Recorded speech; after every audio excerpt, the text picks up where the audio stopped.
আসসালামু আলাইকুম ওরহমতুল্লাহি ওবরাকাতুহ। ওয়ালাইকুম আসসালাম রাহমাতুল্লাহ। আলহামদুলিল্লাহি রাব্বিল আলামিন ওয়াল আকিবাতুল মুত্তাকিন ওয়াসসালাতু ওয়াসসালামু আলা আশরাফিল আমবিয়াই ওয়াল মুরসালিন নবিয়িনা মুহাম্মদ ওয়া আলা আলিহি ওয়া সাহবিহি ওয়া মান তাবিআহুম বিইহসানিন ইলা ইয়াউমিদ্দিন, আম্মা বা'দ। সম্মানিত দূরের ও কাছের দর্শক ও শ্রোতা মণ্ডলী, আল্লাহ রাব্বুল আলামিনের অশেষ মেহেরবানিতে আমরা প্রতি সপ্তাহের ন্যায় আজকেও আমাদের ধারাবাহিক কিতাবুত তাওহীদের ক্লাস রিয়াদস্থ বাথা ইসলামিক সেন্টার কর্তৃক আয়োজিত আজ 4ই রবিউল থানি 1446 হিজরির রোজ সোমবার রাত্রিতে আমরা শুরু করতে যাচ্ছি। তো লেখক রাহিমাহুল্লাহ মাশাআল্লাহ তার রীতি অনুযায়ী তাওহীদকে সুসাব্যস্ত করার জন্যে তিনি ধারাবাহিকতা রক্ষা করে যে অধ্যায় এখন আমরা আলোচনা করতে যাচ্ছি সেটা হচ্ছে বাব ও মা জা ফিত তানজিম। এটা 29তম অধ্যায়। তো এখানে তানজিম বলতে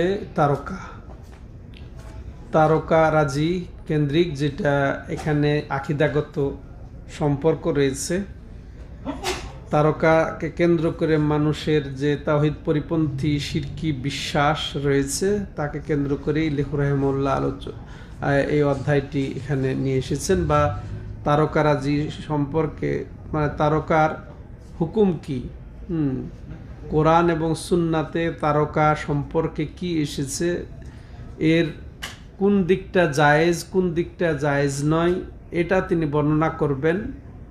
যেমন তারকার দিকে দেখে তার দ্বারা দলিল গ্রহণ করা, তার দ্বারা নির্দেশনা গ্রহণ করা যে এটা এটা এটা বৈধ এবং এটা অবৈধ, বা তারকা দিয়ে কেউ এটা যদি মনে করে যে তারকা দেখে আমরা দিক নির্ধারণ করব, কেবলা নির্ধারণ করব, সলাতের টাইম নির্ধারণ করব, এরকম যদি নির্ধারণ করে এটাকে এই তারকার চলা দেখে এটা বৈধ। আর যেটা এর বিপরীত তাসির, যে তারকার নিজস্ব প্রভাব আছে, প্রতিক্রিয়া আছে, এটা অনুমান করা তারকা দেখে, অর্থাৎ তারকার দিকে তাকিয়ে একটা ধারণা পোষণ করা, তারকার দিকে তাকিয়ে একটা মনোভাব ব্যক্ত করা বা একটা শিক্ষা ব্যক্ত করা, একটা নির্দেশনা ব্যক্ত করা। তো এই নির্দেশনা ব্যক্ত এটা দুই ধরনের হতে পারে। তারকা দিয়ে দলিল গ্রহণ করা বা নির্দেশনা গ্রহণ করা এটা দুই ধরনের হতে পারে। এক ধরনেরকে বলে হয় ইলমুত তাসইর, মানে এটা বিধিবদ্ধ যে তারকা দিয়ে বা হালাল বা বৈধ বা জায়েজ জিনিস গ্রহণ করা তারকা দেখে। আর দ্বিতীয়ত হচ্ছে তারকা দেখে মনে করা যে তারকার প্রভাব আছে, তারকার প্রভাব, এটা হচ্ছে নিষিদ্ধ। তাহলে এদিক দিয়ে বোঝা গেল যে এই তারকা বিদ্যা বা জ্যোতিষবিদ্যা দুই ধরনের। তারকা দেখে নির্ধারণ করা কিছু, এটা দুই ধরনের। এক ধরনের হচ্ছে যে এর প্রভাব আছে, তারকার প্রভাব আছে, এরকম যে তারকা দেখে আকাশের তারকা মণ্ডলী দেখে জমিনের বিভিন্ন কাণ্ড, বিভিন্ন ঘটনা, বিভিন্ন মনে করেন মৃত্যু বা কোনো দুর্ঘটনা, এগুলার অনুমান করা যে এই তারকার কারণে এই দুর্ঘটনা ঘটলো, আর এটার হুকুম হচ্ছে কি হারাম, এটা নাজায়েজ, এটা শিরিক।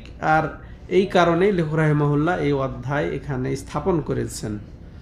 তারকার প্রভাব বিশ্বাস করার কারণে যে শিরক হয়, এটা মূলত ইলমে গায়েবের দাবি এর মধ্যে লুকায়িত থাকে।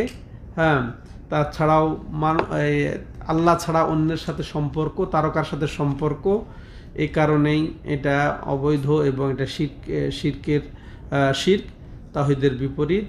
তো এটার সাথে সম্পর্ক থাকার কারণেই লেখক রাহিমাহুল্লাহ এই অধ্যায় রচনা করলেন। দ্বিতীয়ত ইলমুত তাসইর, যেটা এটা এই তারকার বা আকাশে সূর্য চন্দ্র দেখে তারকা দেখে কেবলা নির্ধারণ করা, সময় নির্ধারণ করা, দিক নির্ধারণ করা, আর এই প্রকারটা এটা হচ্ছে জায়েজ, এটা হচ্ছে জায়েজ।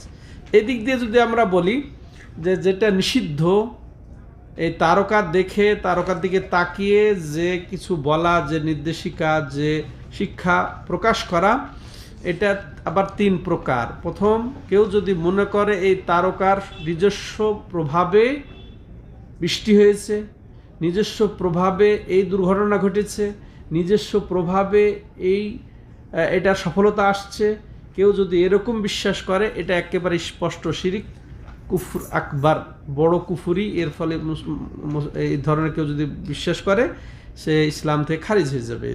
দ্বিতীয়ত হচ্ছে কি, কেউ যদি এমন বিশ্বাস করে যে এই তারকাটা ইলমে গায়েবের নির্দেশক, এই তারকা বা এই তারকা এরকম উঠেছে বা এরকম, তখন এটা হতে পারে, সে অগ্রিম কিছু খবর দিতে শুরু করে। এরকম যদি দাবি করে, এরকম নির্দেশনা, এটাও হচ্ছে কুফুরি, এটাও শিরিক, এটাও কুফুরি এবং শিরিক। 2 ধরনের তেলে, যে নিজস্ব প্রভাবে হচ্ছে, বা কেউ যদি এটার দ্বারা ওই কোনো তারকা দেখে কোনো গায়েবের খবর দেওয়ার দাবি করে, সেটাও কুফুর এবং শিরিক। তৃতীয় বিষয় হচ্ছে, কেউ যদি এটাকে বলে এই তারকা এরকম হয়েছে, উঠেছে, ডুবলো, তাইলে এরকম এটা লক্ষণ বা এটা কারণ বা এটা উপলক্ষ এটা হওয়ার। তো এটাও আসলে 2 ধরনের। কেউ বলেছেন যে যদি এটা বাস্তব বা সঠিক কারণ হয় তাহলে এটা জায়েজ, আর যদি সঠিক কারণ না হয়, দলিল ভিত্তিক না হয়, তাহলে এটা জায়েজ নেই।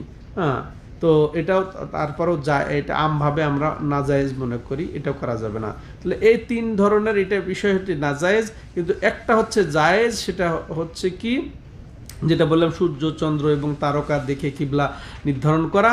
আকাশের এই তারকা দেখে কিন্তু কিবলা নির্ধারণ হয়, তারপরে দিক নির্ধারণ হয়। হ্যাঁ, তো সময় বোঝা যায় এটা কখন কতটা বাজে। আর ঠিক আবার এটা আবার পাহাড়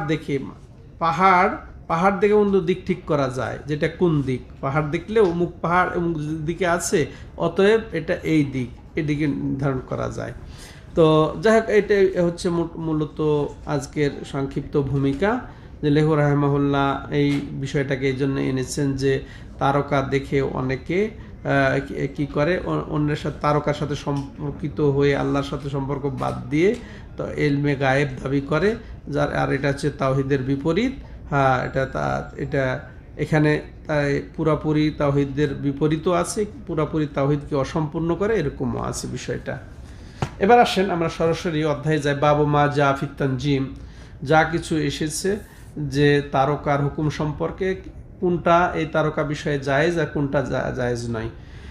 এবার লেখক রাহিমাহুল্লাহ দলিল হিসেবে 4টি দলিল এনেছেন। প্রথমে ইমাম বুখারী রহমতুল্লাহ আলাইহির হাদিস থেকে তিনি বর্ণনা দিয়েছেন যে কালা কাতাদা দামা ইবনে সাদুসি, প্রখ্যাত তাবি, তিনি বলছেন খালাকাল্লাহু হাদিহিন নুজুমা লিসালাস জিনাতাল লিসসামা ওয়া রুজুমান লিশায়াতিন ওয়া আলামাতিন ইহতাদা বিহা ফামান তাআওয়ালা ফিহা গায়রা যালিক ফাকাদ আখতা ওয়া আদা নাসিবাহু ওয়া তাকাল্লাফা মা লা ইলমা লাহু বিহি। ইনতাহা। তো তাবি কাতাদা রাহিমাহুল্লাহ বলছেন যে আল্লাহ রাব্বুল আলামিন এই তারকারাজিকে সৃষ্টি করেছেন 3টি কারণে, 3টি উপকারে। তারকারাজিকে 3টি উপকারের সৃষ্টি করেছেন। কি? প্রথমত যে আকাশের শোভা, আকাশকে আল্লাহ রাব্বুল আলামিন সাজিয়েছেন। দ্বিতীয়ত রুজুমাল লিশায়াতিন, শয়তানকে মারার উপকরণ। হ্যাঁ, শয়তান যে তারকা ছুটে বিচ্ছুরিত হয়ে যে দেখি না আমরা যে আগুন দ্রুত ধাবিত হচ্ছে, ওইটাই হচ্ছে শয়তানকে রজম করার জন্যে, প্রস্তরাঘাত করার জন্যে। তৃতীয় হচ্ছে আলামাতিন ইহতাদা বিহি, হ্যাঁ, এটা জমিনের আলামত যেমন পাহাড়, আকাশের আলামত তেমন তারকারাজি। এর দ্বারা মানুষ দিক নির্দেশনা পায়, দিকের নির্দেশনা পায়, যেটা একটু আগে বললাম।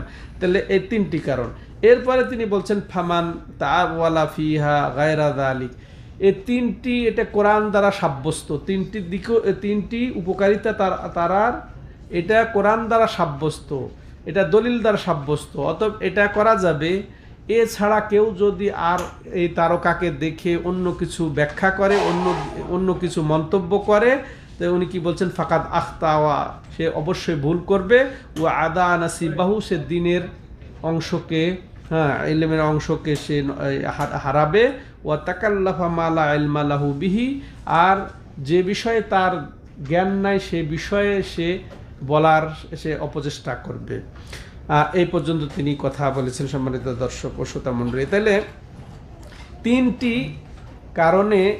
তিনটি কারণে আল্লাহ রাব্বুল আলামিন তারকাকে সৃষ্টি করেছেন এখানে, এটা আমরা পেলাম কাতাদা রাহিমাহুল্লাহর বর্ণনা মতে, যে তিনটি কারণে আল্লাহ রাব্বুল আলামিন তারকাকে সৃষ্টি করেছেন। প্রথম যেটা বললাম যে এটা আকাশের শোভনীয়, এটা সূরা মুলকে আল্লাহ রাব্বুল আলামিন বলেছেন, ওয়ালাকাদ যায়্যানাস সামাআদ দুনিয়া বিমাসাবিহ, যে আমি আকাশকে সুশোভিত করেছি এই চেরাগ দিয়ে, অর্থাৎ তারকারাজি দিয়ে।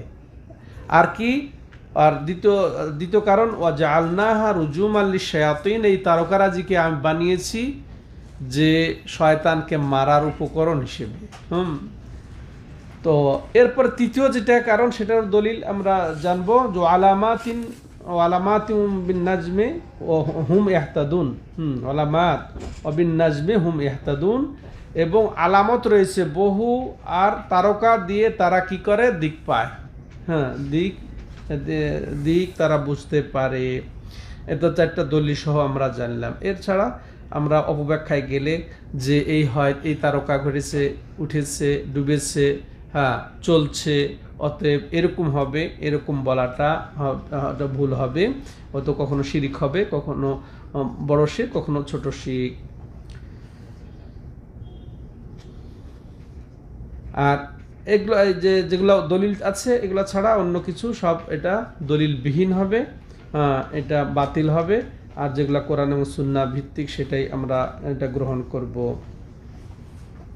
তাহলে এই থেকে, এই কাতাদা রাহিমাহুল্লাহর বক্তব্য থেকে আমরা যেটা জানতে পারলাম, যে আল্লাহ রাব্বুল আলামিন কি জন্যে তারকা মণ্ডলীকে সৃষ্টি করেছেন, এটা কোরআনে বর্ণিত হয়েছে, যেটা আমরা জানলাম তিনটি কারণ। তারপরে আমরা এটা আরও জানলাম যে এছাড়া অন্য কোনো উদ্দেশ্যে তারকা সৃষ্টি হয়েছে, বা তারকা দিয়ে কেউ যদি অন্য উদ্দেশ্য নেয়, কোনো শিকার নেয়, তাহলে সে তাদের যারা নিবে তার প্রতিবাদ এসেছে এখানে। তেমনিভাবে আমাদেরকে এটা বোঝা গেল যে আমাদের কোরআন এবং সুন্নাহ দিকে ফিরে আসতে হবে যদি হক আমরা গ্রহণ করতে চাই বাতিল থেকে। তেমনি আমরা এই বক্তব্য থেকে যেটা জানতে পারি, যে কিতাব এবং সুন্নাহর মধ্য থেকে আমাদেরকে অবশ্যই হেদায়েত গ্রহণ করতে হবে, এবং যেটা সঠিক সেটা গ্রহণ করতে হবে। আর এটা ছাড়া যে অন্যটা করবে সে অবশ্যই পথভ্রষ্ট হবে, সে আসল দিনকে হারাবে, এবং যা আল্লাহ রাব্বুল আলামিন নাজিল করেন নাই সেটার দিকে সে ধাবিত হবে। এরপরে আরেক দলিল, যে আসলে এখানে আবার কাতাদা রাদিয়াল্লাহু তাআলা আনহুর বক্তব্য এখানে লেখক রাহিমাহুল্লাহ তুলে ধরে বলছে, ওয়াকারিহা কাতাদাতু তাআল্লুমা মানাজিলাল কামার। কাতাদা রাদিয়াল্লাহু তাআলা আনহু এই যে চন্দ্রর কক্ষপথ, যেগুলা চন্দ্রর কক্ষপথ, উদয়চল, অস্তচল, এগুলা শিক্ষা করা এই কাতাদা রাহিমাহুল্লাহ এবং ইবনে উয়াইনা রাহিমাহুল্লাহ দুইজনই এটাকে মাকরু মনে করেন, যে কক্ষপথ কেন্দ্রিক জ্ঞান, অর্থাৎ এই যে ইলমুল ফালাক বা জ্যোতিষ জ্ঞান, বা আকাশ কেন্দ্রিক, ঊর্ধ্বলোক কেন্দ্রিক যে জ্ঞান, এই যে গণনা বা এগুলা যে কি বলবো, এটা রাশিচক্র এর অন্তর্ভুক্ত হবে না, এক কথায় কক্ষপথ যেগুলা, চন্দ্র যেগুলা কক্ষপথ যেগুলা রয়েছে, এগুলার যে জ্ঞান, এগুলা তারা অপছন্দ করেছেন। আসলে অপছন্দ কোনটা করেছেন, যেগুলাকে মনে করা হয় যে এটারই কোনো নিজস্ব প্রভাব আছে, বা এটা এলমে গায়েবের দিকে ধাবিত হচ্ছে, এইটা হওয়ার কারণে এটা বোঝা যায় যে এইটা হবে, ওইটা হবে, এটা দাবি করা, সেটা আসলে এগুলার উপরে সম্পর্ক হওয়ার কারণেই এই কাতাদা রাহিমাহুল্লাহ এবং ইবনে উয়াইনা, সুফিয়ান ইবনে উয়াইনা রাহিমাহুল্লাহ এটাকে অপছন্দ করেছেন বা মাকরু মনে করেছেন। এর বিপরীতে আবার ওয়াযাকারাহু হারবুন আনহুমা, কিন্তু এই হার্ব নামে আরেকজন, উনি বর্ণনা করছেন ওয়ারাখাসা ফি তাআল্লুমিল মানাজিলে আহমদ ওয়া ইসহাক। আহমদ ইবনে হাম্বল রাহিমাহুল্লাহ ও ইসহাক বিন রাহওয়াই ইমাম বুখারীর উস্তাদ, দুইজনেই কি এটাকে জায়েজ মনে করেছেন। এই কক্ষপথ কেন্দ্রিক, এই যে চন্দ্র কেন্দ্রিক যে ইলম, যে বিদ্যা, এগুলার যেগুলা আসলে যেগুলো স্পষ্ট আলামত বুঝে সঠিকটা যেটা প্রমাণ করা যায়, সে প্রকাশ করা যায়, এরকম যদি হয় তারা এটাকে জায়েজ মনে করেছেন। আর এটাই ঠিক, এটাই ঠিক। যেগুলোর আলামত, যেমন ওই যে বললাম তারকা, কোনো সপ্তর্ষি মণ্ডল তারকা দেখে এর দিক নির্ণয় করা যায়, অমুক তারকা, বড় তারকা, ধ্রুব তারকা, সোরাইয়া তারকা দেখলে যেগুলা একটা নির্দেশনা আসে, কোন দিক কিবলা সেটা জানা যাবে, সময় এই তারকাটা এই সময় হলে এতটা হয়। এটা আগে গ্রামে বুঝতো, আমার বাচ্চারা এটা বুঝতে পারতেন, এটা বলতেন তারা। তখন তো আর এত মিডিয়া এরকম ছিল না, অন্ধকার ছিল। বিশেষ করে এই যে চন্দ্রময় রাত না থাকলে তারকা, বহু তারকা দেখা যায় এবং নির্ধারিত কিছু তারকা থাকে, নির্ধারিত দিকেই তারা সেগুলো উঠে এবং নির্ধারিতভাবেই তারা চলতে থাকে। কত রাত কয়টাতে তারা কোন পর্যন্ত পৌঁছেছে ওটা বোঝা যেত। তো এগুলা বাহ্যিক যেগুলা দেখে কিছু বলা, এগুলা ঠিক আছে, এগুলা জায়েজ আছে, এগুলা জায়েজ আছে। সম্মানিত দর্শক ও শ্রোতা মণ্ডলী, মানাজিলুল কামার আসলে চন্দ্রের কক্ষপথ আছে, চন্দ্রের নির্ধারিত কক্ষপথ আছে। এটা 28-29টা কক্ষপথ আছে। তো প্রত্যেক রাত্রিতে একটা ক্ষেত্রে নেমে যায়, একটা কক্ষ, একটা স্তর আছে, লেভেল আছে চন্দ্রের। 28 বা 29, যদি চন্দ্র মাস যদি 29 হয় তাহলে একটা কম হবে, না হলে 28-29টা কক্ষপথ আছে। প্রতি রাত্রিতে একটা করে নামতে নামতে কমতে কমতে কমতে দেখবেন যে শেষের দিন 29-এ আর চাঁদ থাকে না, নামতে নামতে একের ক্ষয় হয়ে যায়, তো তার লেভেল শেষ হয়ে যায়।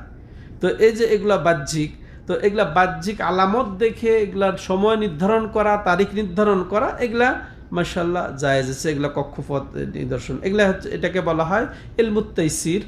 ইলমুত তাইসির যেগুলা বাহ্যিকতা দেখে বলা যায়, কেবলা, সলাতের টাইম এবং ঋতু, এগুলা যেগুলা বলা, এগুলাতে নেই। কিন্তু নিষিদ্ধ এখানে কোনটা, যেটা মনে করা যে এটা হয়েছে অতএব এরকম হবে, আকাশের প্রভাব পৃথিবীতে লেগে এই বন্যা হচ্ছে, এই দুর্ঘটনা ঘটছে, এই বিপদ এসেছে, কেউ মারা গেছে, কেউ হলো, এরকম এই ধ্যান ধারণাটা হচ্ছে শিরকি ধ্যান ধারণা। এরপরের দলিল, ওয়ান আবি মুসা قال قال রাসূলুল্লাহ সাল্লাল্লাহু আলাইহি ওয়াসাল্লাম সালাসাতুল লা ইয়াদখুলুনাল জান্নাহ মুদমিনুল খামর ওয়া কাতিউর রাহিম ওয়া মুসাদ্দিকুম বিস-সিহর, রাওয়াহু আহমদ ওয়া ইবনু হিব্বান ফি সাহিহে। আবু মুসা আশআরী রাদিয়াল্লাহু তাআলা আনহু, প্রখ্যাত সাহাবী, প্রসিদ্ধ সাহাবী, সম্মানিত সাহাবী, তিনি কুফায় 50 হিজরিতে মারা যান। তিনি বর্ণনা করছেন যে রাসূলুল্লাহ সাল্লাল্লাহু আলাইহি ওয়াসাল্লাম বলেন, 3 জন জান্নাতে প্রবেশ করবে না। আল্লাহু আকবার, নাউজুবিল্লাহ। 3 জন জান্নাতে প্রবেশ করবে না। এরপরে তিনি বলছেন কে? মুদমেনুল খামর, যে এক নাম্বার হচ্ছে মাদক আসক্ত, যে সব সময় মদ পান করে। দ্বিতীয় কে কাতিউর রাহিম, যে আত্মীয়তা সম্পর্ক ছিন্ন করে। তৃতীয় কে মুসাদ্দিকুম বিস-সিহর, যে জাদুকে সত্যায়ন করে, জাদুর উপরে আমল করে। এই 3 জন জান্নাতে প্রবেশ করবে না। এখন এখানে কয়েকটা জিনিস খুব জরুরিভাবে আমরা শুনবো, সম্মানিত দর্শক ও শ্রোতা মণ্ডলী। প্রথম, যে আল্লাহ রাব্বুল আলামিন বলছেন জান্নাতে প্রবেশ করবে না। আর এগুলো আমরা যেগুলো জানলাম, যে মদ খাওয়া, তারপরে সম্পর্ক ছিন্ন করা, আত্মীয়তা, এবং জাদুঘরকে বিশ্বাস করা।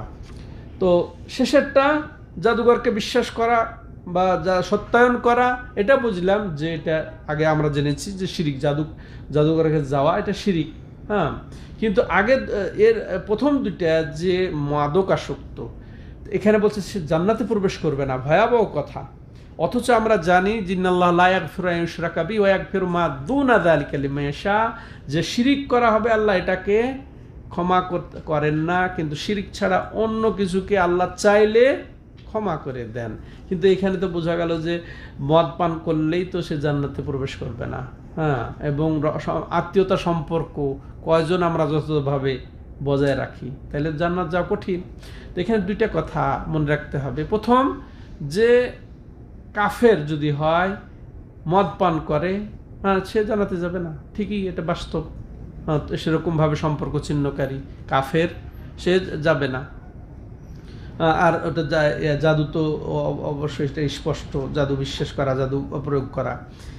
আরেকটা হচ্ছে গুনহার কারণে সে জাহান্নামে যাবে, গুনহার কারণে সে জাহান্নামে যাবে, জান্নাতে যাবে না। এটা ভয়াবহ আল্লাহর পক্ষ থেকে হুঁশিয়ারি।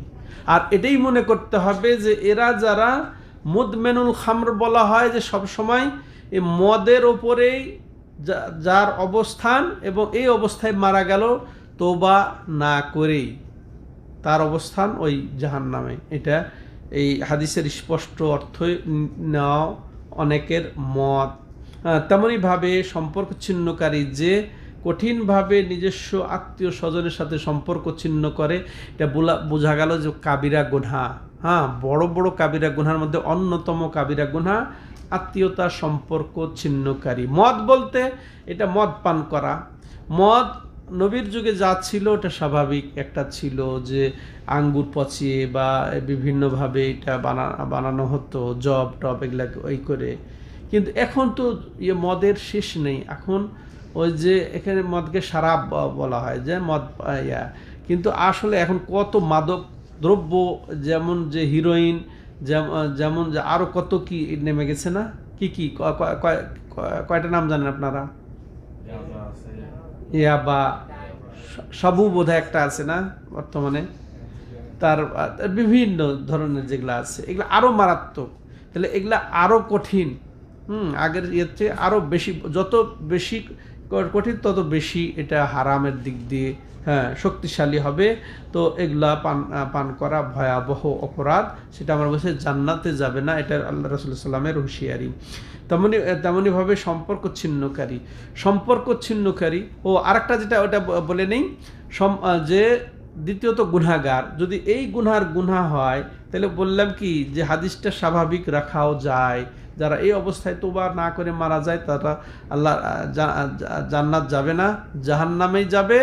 কিন্তু আল্লাহ যদি একান্ত ইচ্ছা করে, তাইলে তাদেরকে মুক্ত করে জান্নাত দিতে পারেন।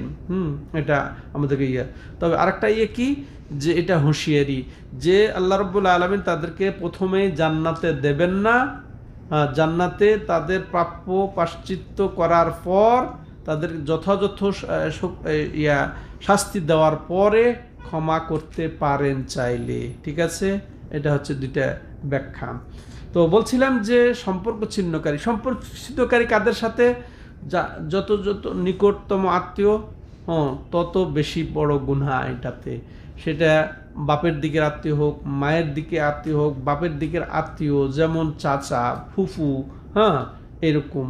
তা মায়ের দিকের আত্মীয় যেমন মামা, খালা, এগুলা, এবং এদের সন্তান সন্ততি, এগুলা, এদের সাথে সম্পর্ক ছিন্ন করা, এটা ভয়াবহ অপরাধ, জাহান্নামে যাওয়ার কারণ।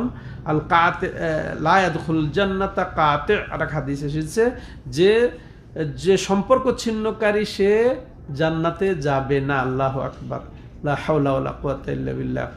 আরো কি দেখেন, এখানে নবী সাল্লাল্লাহু আলাইহি ওয়াসাল্লাম আরো শিক্ষা দিয়েছেন, সিলমান কাতাক ওয়াফু আম্মান যালামাক, যে তোমার সাথে সম্পর্ক ছিন্ন করবে তার সাথে তুমি সম্পর্ক গড়ো, আর যে তোমার উপরে জুলুম করবে তাকে তুমি ক্ষমা করো। তো দেখেন, আমরা আসলে এটাই করি, যে আমার সাথে সম্পর্ক রাখে আমার আত্মীয় স্বজনের মধ্যে, আমি তাদের সাথে সম্পর্ক রাখি, আর যে আমার সাথে সম্পর্ক রাখে না, আমি তার সাথে সম্পর্ক রাখি না। এটা কিন্তু আসলে এই ফজিলতের কারণ নয়। সম্পর্ক ছিন্ন করা যে ভয়াবহ, ওইটা আপনি তখনই উত্তীর্ণ হতে পারবেন যখন যে আপনার সাথে সম্পর্ক ছিন্ন করছে আর আপনি তার সাথে সম্পর্ক স্থাপন করছেন। ঠিক আছে, এটা হচ্ছে আসলে সম্পর্ক গড়া। এটার প্রতি উৎসাহিত করেছে এই শরীয়ত। আর আমরা স্বার্থপর, যে আমাকে দেবে, যে আমার সাথে করছে, ও যদি আমার সাথে সম্পর্ক রাখে আমি রাখবো। এটা তাহলে বদলা হলো, এটা বদলা হলো, আসল সম্পর্ক এটা গঠন হলো না। এরপরে বলছিলাম মুসাদ্দিকুন বিসাহের, যে এবং এই যে জাদুকে যারা সত্যায়ন করে তারা। তাহলে সম্মানিত তো এই হাদিসটা কঠিন। কেউ কেউ বলেছেন কি জানেন উলামায়ে কেরাম, আমাদের সালাফদের মধ্যে এটার অব্যাখ্যা করার দরকার নেই যে তাকে আল্লাহ রাব্বুল আলামিন আবার জান্নাত থেকে জাহান্নাম থেকে জান্নাতে দেবেন, এগুলো অব্যাখ্যা। আসল যে সে জান্নাতে প্রবেশ করবে না, এই অর্থই নেওয়া উচিত, যে যেহেতু ভয়াবহতা কারণে। তো তাহলে আমরা যারা এর ভুলে আছি তারা যেন সতর্ক হয়ে যায়। সম্মানিত দর্শক শ্রোতা মণ্ডলী, এবার আসেন এই হাদিস থেকে যা আমরা শিখতে পারলাম সেটা হচ্ছে কি, যে এই তারকারাজি থেকে কিছু এই বের করা, গায়েবের খবর দাবি করে বা তারকারাজির সাথে সম্পর্ক গড়ে কিছু দাবি করা, এটা হারাম। এটা শিরকেরই একটা, জাদুরই একটা প্রকার বা অন্তর্ভুক্ত। তো এই জান্নাতে প্রবেশ করবে না যে এটাকে বিশ্বাস করবে। তেমনইভাবে আমরা জানলাম যে মদ খাওয়া এটা হারাম, তেমনইভাবে এর প্রতি কঠিন হুঁশিয়ারি এসেছে। এরপরে এই এমত অবস্থায় যে মারা যাবে তওবা না করে, তারও ভয়াবহতা এখানে বোঝা গেল। এবং তেমনইভাবে আরও এই হাদিস থেকে বোঝা যাচ্ছে যে আত্মীয়তার সম্পর্ক ও ছিন্ন করার ভয়াবহতা এবং আত্মীয়তার সম্পর্ক গড়ার কত অপরিহার্যতা, এটা বুঝলাম। তেমনইভাবে আমরা বুঝলাম এই যে জাদু যত প্রকার আছে সেটা তারকা কেন্দ্রিক হোক আর যে কেন্দ্রিক হোক, যেটা ইতিপূর্বে জাদুর অনেক প্রকার গেছে ওগুলা কেন্দ্রিক হোক, সব প্রকারই হচ্ছে মিথ্যা। সব প্রকার মিথ্যা। এই ছিল আজকের 29তম অধ্যায়। আপনারা পরবর্তী অধ্যায়ের জন্য এখনই একটু অপেক্ষা করুন। আমরা ইনশাল্লাহ এর পরবর্তী অধ্যায় এখন শেষ করব একটু বিরতি নিয়ে। হাযা ওয়া সাল্লাল্লাহু আলা নবিনা মুহাম্মদ ওয়া আলা আলিহি ওয়া সাহবিহি আজমাইন। সুবহানাকাল্লাহুম্মা ওয়া বিহামদিকা আশহাদু আল্লা ইলাহা ইল্লা আনতা আস্তাগফিরুকা।